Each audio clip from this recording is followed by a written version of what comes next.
Welcome to the next edition of the big interview. This week we are with Smart Osadolor. Did I get that right, Smart? Yeah, you did. Close enough. So Smart is one of our former First Point clients. He is from Nigeria originally. He went out to Tiffin University out in the States for a few years and played soccer out there, and now he plays for Scottish League side Elgin City. So Smart, thanks for agreeing to do this. Not a problem at all. Thank you. How are you? How's things been over the last sort of 3 months in lockdown? How are you coping? It's been interesting. I think initially when it first started, it was a bit up in the air. But I think over the last 3 months has been very, very interesting. I think just getting into a new routine. I've been working from home. I've been fortunate enough to still be able to work from home. So that's been an experience in itself. And then I think just that we were. At the time, we didn't know when if the season was gonna carry on or if the season was gonna come back. So there's a bit of okay, you know what, you still need to try and keep your fitness up, and but at the same time not trying to do too much so you don't get tired, and obviously pounding your legs, doing road running and stuff like that. So it's been interesting 3 months, but I think I'm fully into the swing of things now, and just waiting for things to get back to normal. Yeah, I think everyone's really excited about getting some form of normality back in their lives. So hopefully it won't be too much longer. Smart, tell us a little bit about the very beginning for you. You know, when did you first kick a ball? What was football like for you in Nigeria at a young age? Well, football in Nigeria, I didn't really like most young boys. I just played football in the streets. Seen mates playing football, just asked to join in and stuff like that. I remember back in Nigeria, things was a bit different where I'm running about barefooted, just kicking everything I can actually find. And then I moved to London when I was 10, and I didn't really play for a team when I was in London. Just again with coming to London, a new environment and stuff like that. So to try and find a team and make connections, I was still quite young, and over the years, always had an interest. So I'll play football with my friends in the streets and stuff like that, but nothing really organised or structured. My first team was when I actually moved to Scotland when I was 14. It was a team called Royston YA, and it's kind of like my local boys club. And then that's when I first played organised football.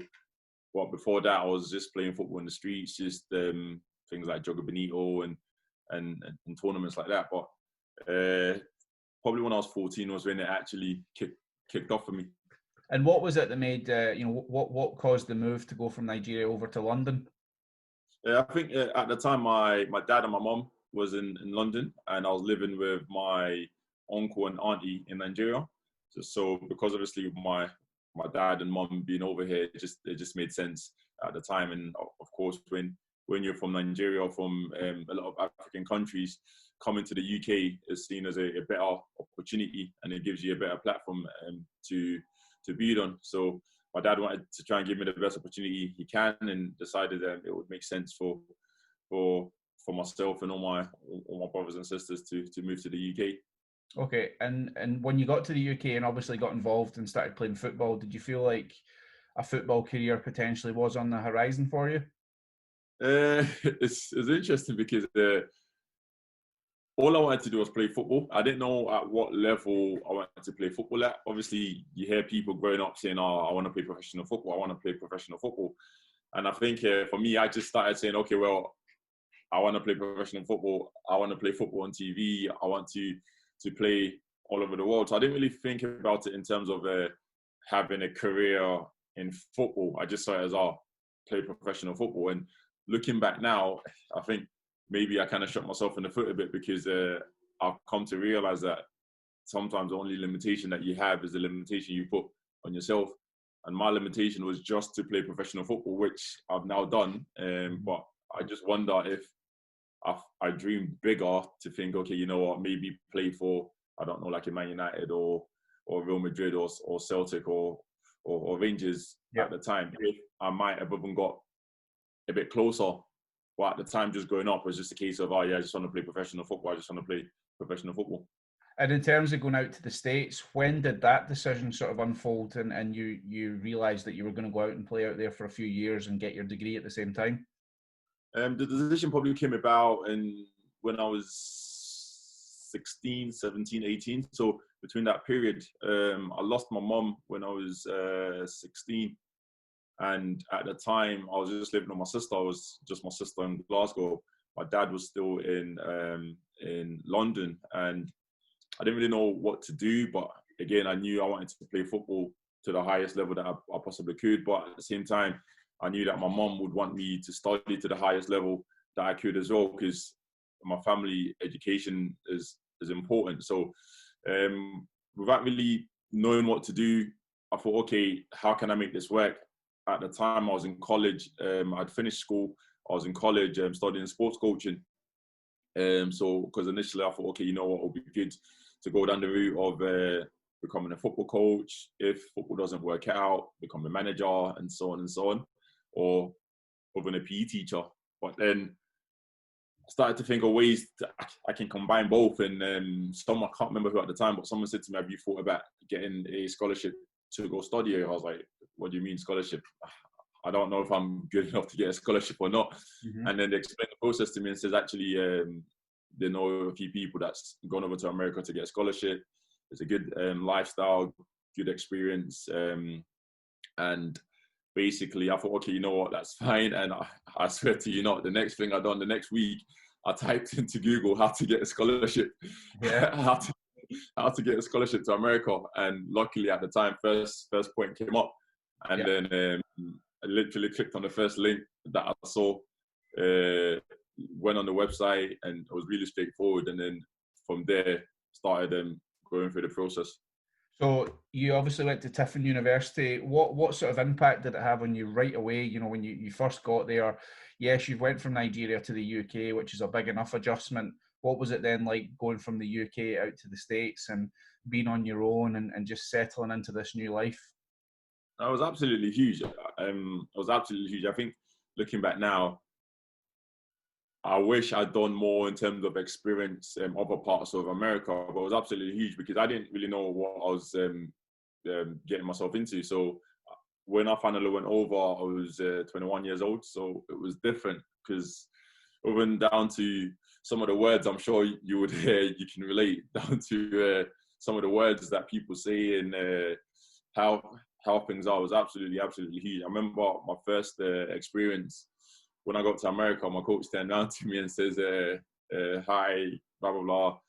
Nice to meet you, and so on and so on. And then the next day he called me into his office, and my first experience was him saying, I know obviously in Scotland over the last few years you've been playing as a left winger, or you've been playing as a striker and so on, but you're going to play left back for me. Wow. So my face. And did you play left back? Oh yeah, I did. Well, the first year, we had a few arguments. We had a few ups and downs, as you can imagine. But as you do, yeah.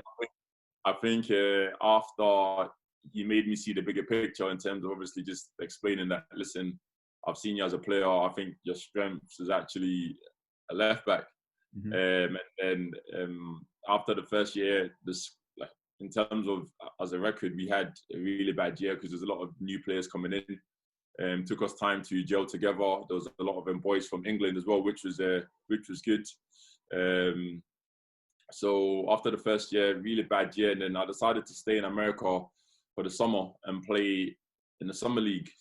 And then after playing in the summer league, I made sure I played left back in the summer leagues. Again, just worked hard as I could to understand the position, understand what I have to do to be successful in the position. And then when I came back the second year in the fall, everything really kicked off and done really, really well defensively for the school, chipped in with a few goals as well. So it was good. I think just looking back, the experience was amazing because one thing my coach kept on going on about was mental toughness. It was big on hard work. It was big on discipline. It was big on teamwork, and he used to do things all the time that at the time it didn't make sense. But looking back now, I'm like, actually, you know what?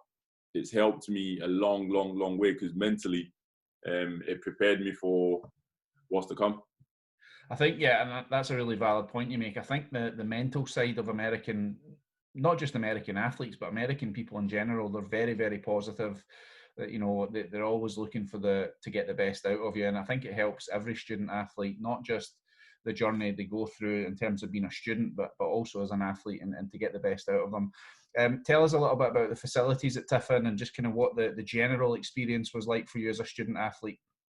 Yeah, it was good. I think Tiffin, when we were there, we used to always say there's America and then there's Tiffin, because Tiffin was a very, very small town just next to Cleveland.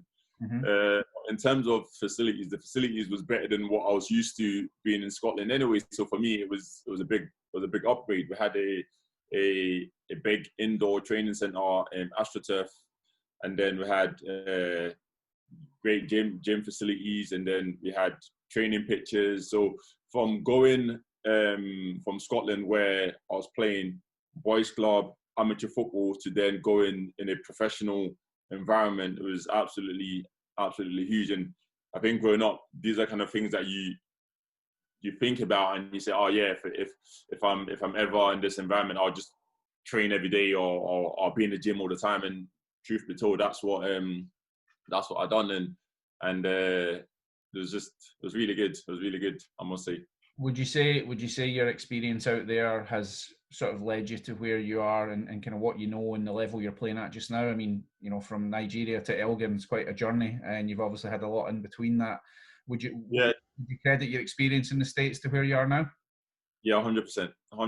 And at the time when I was at Tiffin, me and my coach used to bump heads quite a lot, because at the time I just thought I knew it all. I thought, this is it.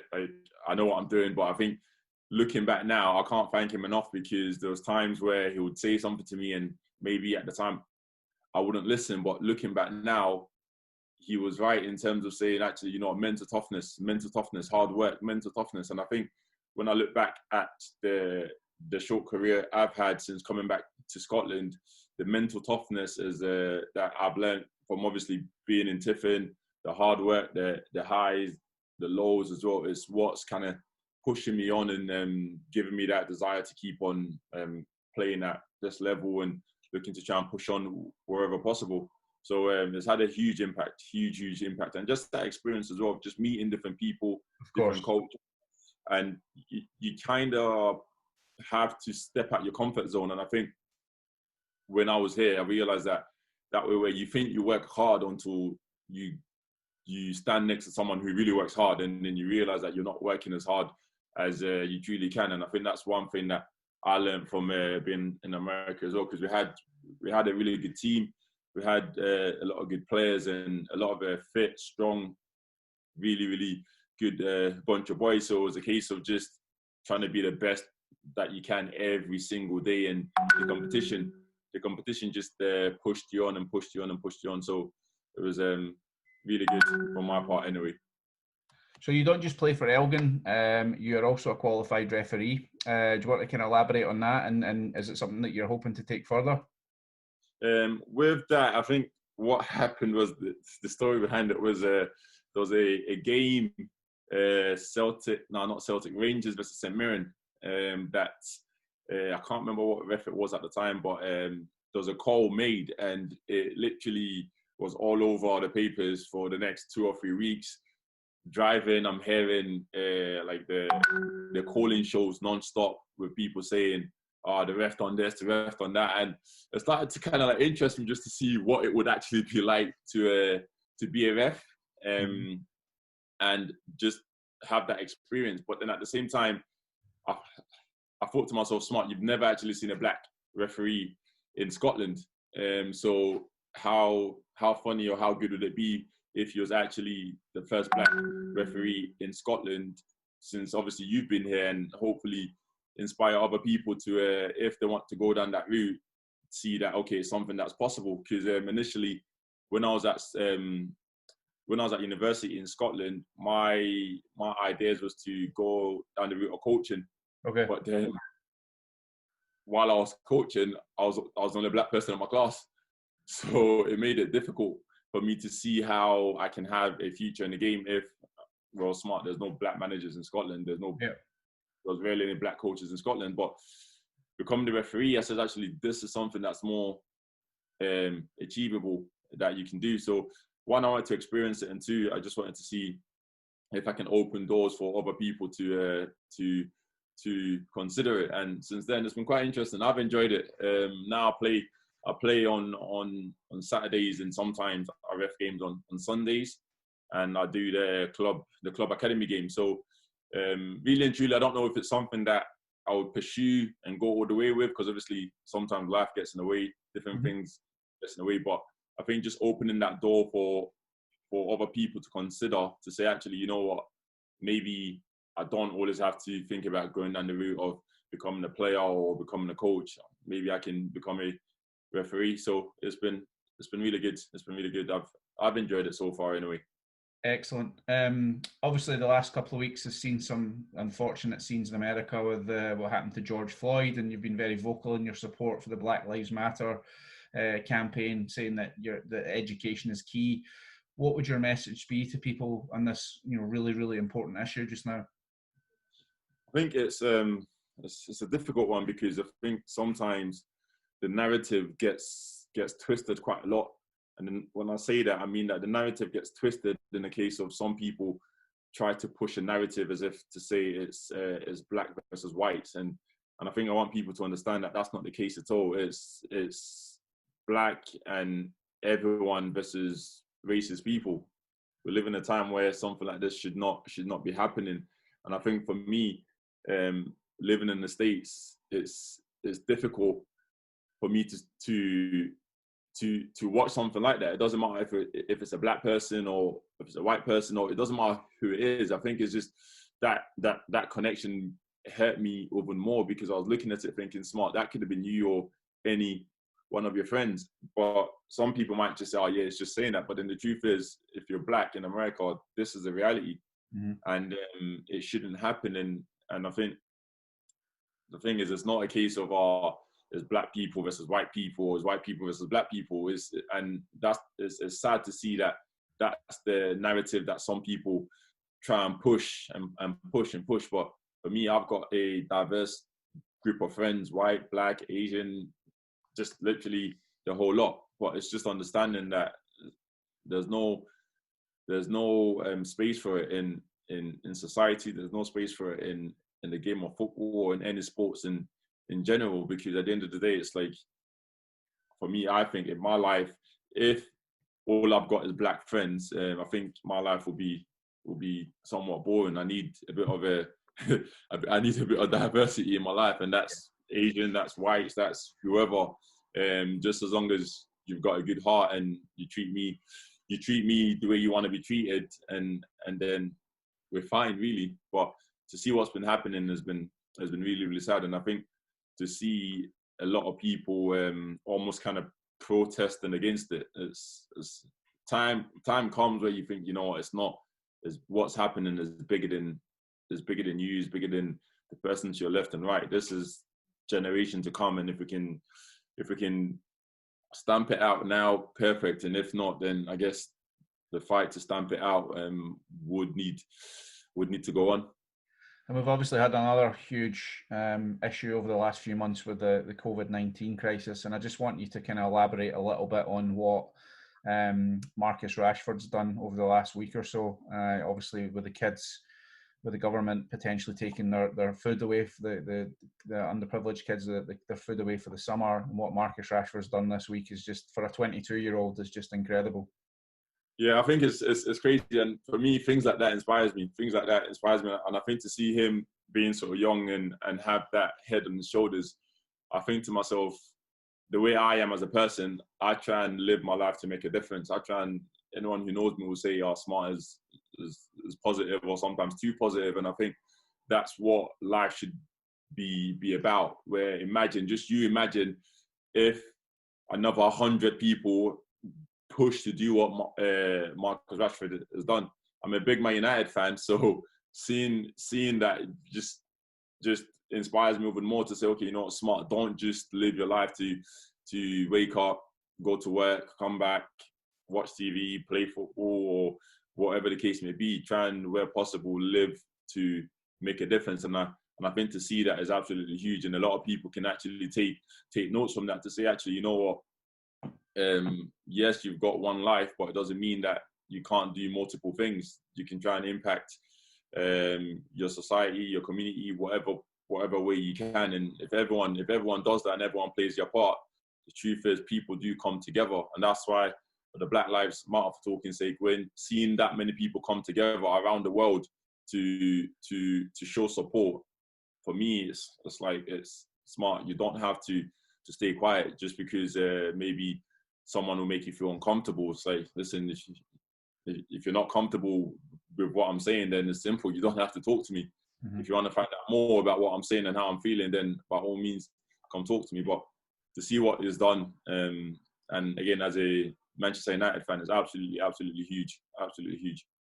Well, we've got one more question to ask you, but before that, every week we have Callum's Quickfire 5 questions, which I'm going to ask you. So what are you currently watching on Netflix just now? Last Dance. Okay, have you watched it all yet? Yes. It's awesome, isn't it?